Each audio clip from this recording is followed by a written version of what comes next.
résumés un petit peu de la littérature, c'est que 12 à 42% des sujets qui présentent des accidents thromboemboliques, là on travaille dans l'autre sens, eh bien ils ont une hyperhomocysténémie augmentée, ils ont une hyperhomocysténémie modérée, leur homocystéine est augmentée.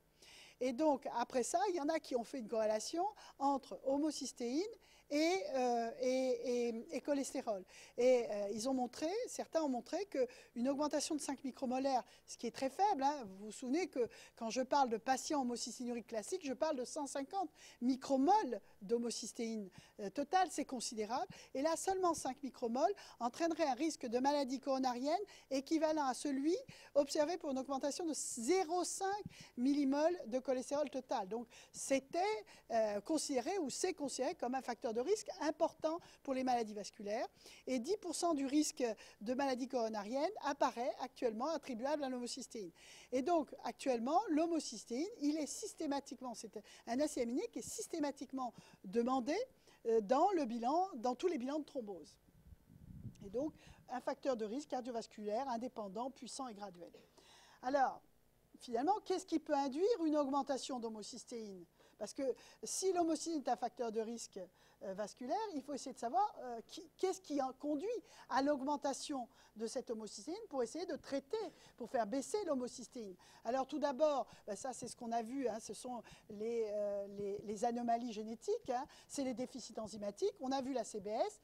Je vous ai parlé de la voie de la reméthylation et je vous ai dit qu'il y avait un dérivé folique qui est le méthyltétrahydrofolate, qui permet de reméthyler l'homocystéine en méthionine.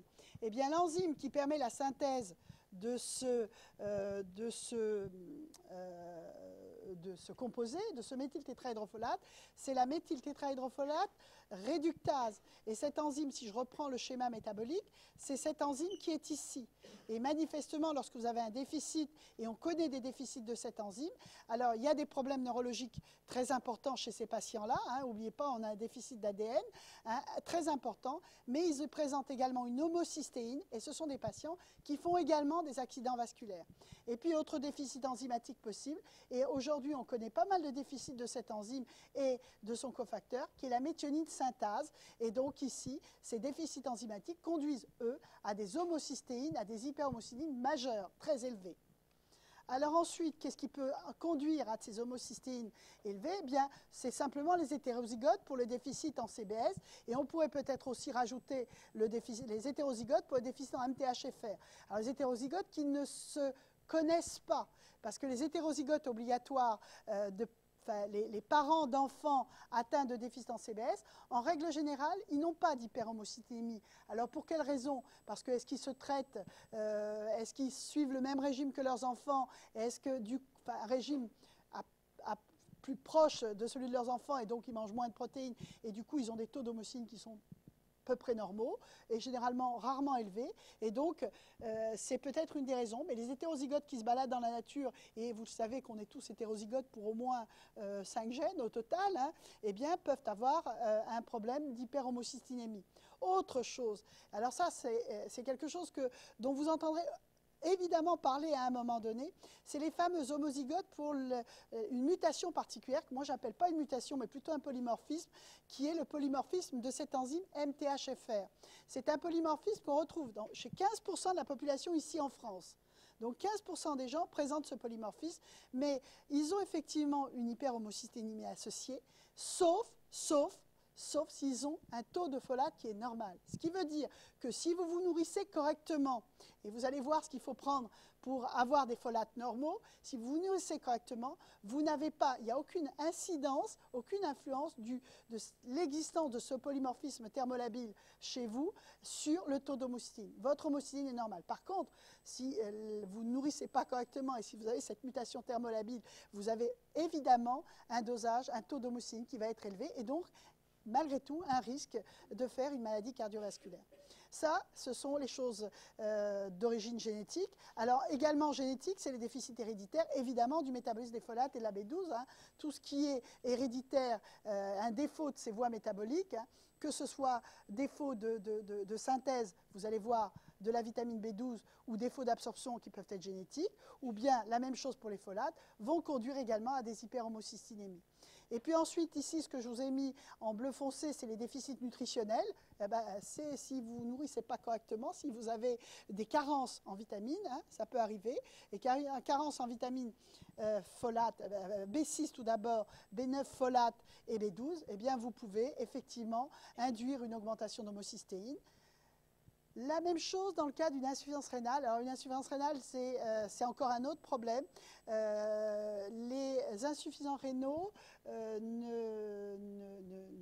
ne dialysent pas, ne filtrent pas les acides aminés soufrés, et l'homocystéine en fait partie. Et du coup, on se retrouve chez les insuffisants rénaux à une augmentation d'homocystéine. Et les insuffisants rénaux ont aussi des problèmes vasculaires associés. Et donc, on essaie d'une manière ou d'une autre de faire baisser, et l'homocystéine est directement corrélée à l'insuffisance rénale. Et puis, il y a toutes ces anomalies, l'insuffisance hépatique, hypothyroïdisme, pleurésis, leucémie-tumeur, qui peuvent avoir une incidence sur le taux d'homocystine, ainsi que certains médicaments. Et les médicaments, vous pouvez les imaginer, hein, c'est tous les antifoliques. Si vous bloquez le cycle des folates, ça va induire une augmentation d'homocystéine. Et puis, il y a aussi les médicaments contre le psoriasis en particulier, qui sont des anti-B6 et qui vont influer également, si le cofacteur n'y est plus, qui vont entraîner une augmentation d'homocystéine totale.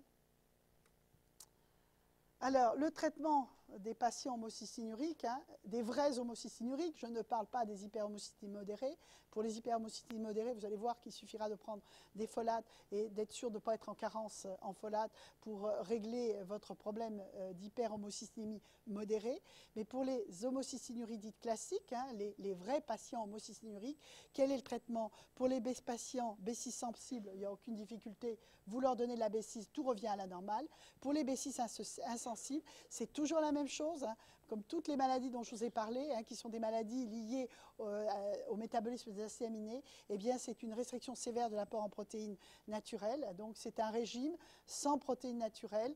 On va donner des supplémentations, un mélange d'acides aminés, hein, en diminuant de façon drastique l'apport en méthionine, en apportant de la cystéine. On diminue, mais on n'annule pas complètement. On en a besoin pour toujours la synthèse des protéines. Et puis on peut, supplémentation en mélange d'acides aminés sans méthionine. Et ce que l'on peut faire également, on peut influencer la reméthylation de l'homocystine en donnant des folates. La vitamine B6, même s'ils sont B6 insensibles, on peut quand même essayer de booster en mettant un peu de vitamine B6. Et puis, bien évidemment, la vitamine B12 qui permet la reméthylation de l'homocystine en méthionine. Et je vous l'ai dit, c'est pour ça que tout à l'heure, je vous ai parlé de cette voie qui permet la reméthylation de l'homocystéine en méthionine, qui est la voie de la bétaïne, même si elle ne se trouve pas partout dans l'organisme, eh bien, c'est aussi un moyen d'influencer, enfin, d'essayer de tenter de diminuer ce taux d'homocystéine totale en reméthylant en méthionine via la bétaïne.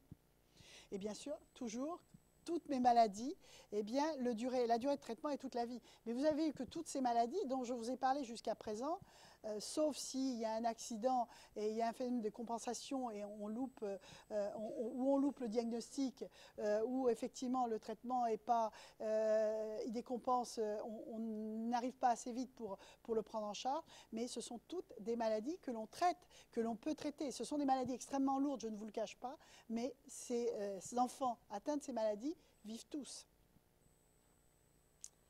Alors, les vitamines que j'ai vues apparaître au cours de ces voies métaboliques, hein, on a vu les folates, on a vu la B12, on a vu le phosphate de pyridoxal dont je vous ai parlé, et il y a un autre cofacteur qui intervient ici, c'est la riboflavine ou la vitamine B2, qui est le cofacteur de cette fameuse MTHFR, méthyltransférase, méthyltétrahydrofolate réductase. Alors tout d'abord, les folates. Et les folates, il y a un truc. Hier, je vous ai dit, il y a un truc que vous devez retenir, c'est n'oubliez pas pensez toujours au dosage dans une intoxication chez un enfant quand il arrive dans une situation difficile, ou même un adulte. Pensez toujours à doser l'ammoniémie. Gardez au moins ça, ça dans votre esprit. Et ici, je vais vous demander de garder aussi quelque chose dans votre esprit et qui va vous concerner tous, là, cette fois-ci.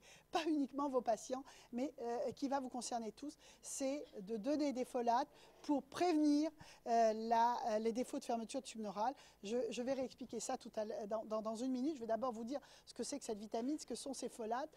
Eh bien, on appelle la vitamine B9, on les appelle les folates parce parce que ça vient du mot feuille, folius en latin, et parce que cette vitamine ont été découvertes pour la première fois dans les végétaux. Et donc, c'est pour cette raison qu'ils ont pris ce nom-là.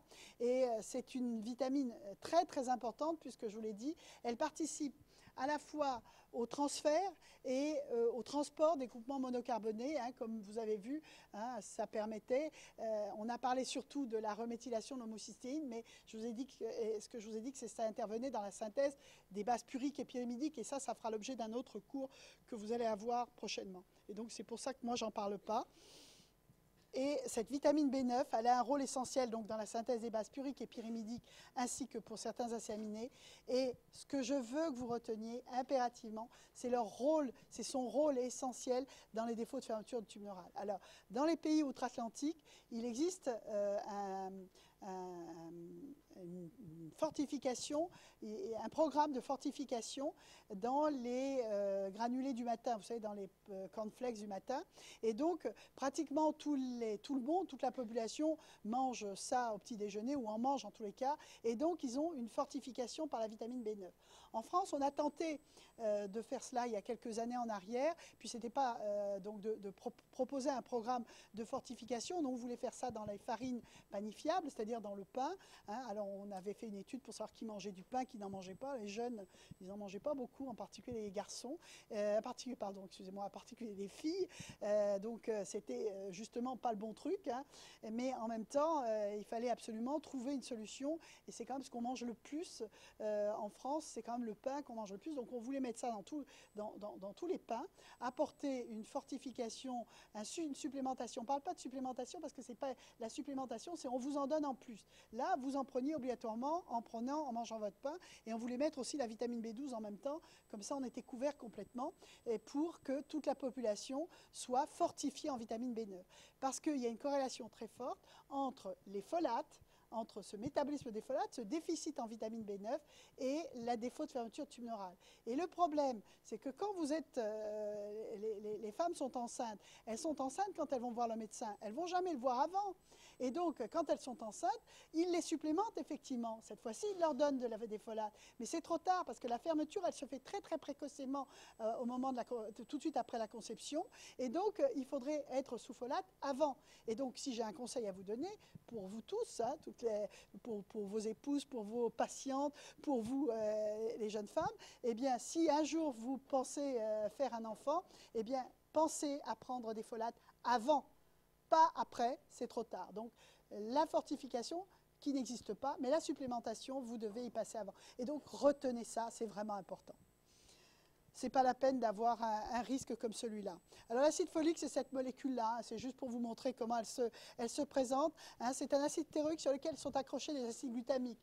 Et il va être absorbé sous cette forme-là, l'acide folique, mais il va être métabolisé, il va rentrer dans les cellules. Et dans la cellule, il va se...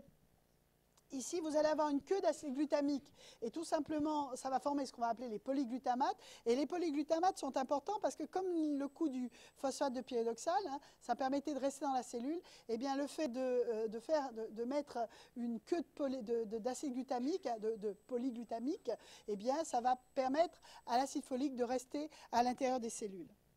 Alors, l'acide folique, c'est ça l'acide folique très exactement, comme je vous l'ai montré ici.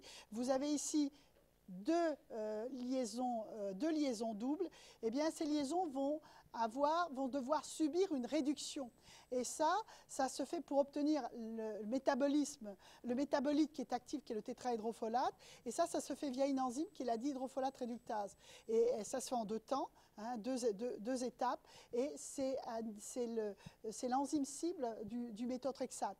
Et donc, le méthotrexate, qui est un antifolique et un antimitotique, eh bien, il bloque la synthèse de l'acide folique, et donc, de cette manière-là, il bloque la synthèse de l'ADN, et donc, il joue son rôle d'antimitotique. Et donc, il y a des composés physiologiquement actifs, hein, donc c'est sous la forme de tétrahydrofolate, mais le tétrahydrofolate, ce n'est pas suffisant, puisque je vous ai dit que les tétrahydrofolates ou les folates, c'était des transporteurs et des molécules qui transmettaient, qui transféraient les groupements monocarbonés. Donc il faut qu'elles portent des groupements monocarbonés. Alors évidemment, je ne vous demande pas de les retenir, juste voir que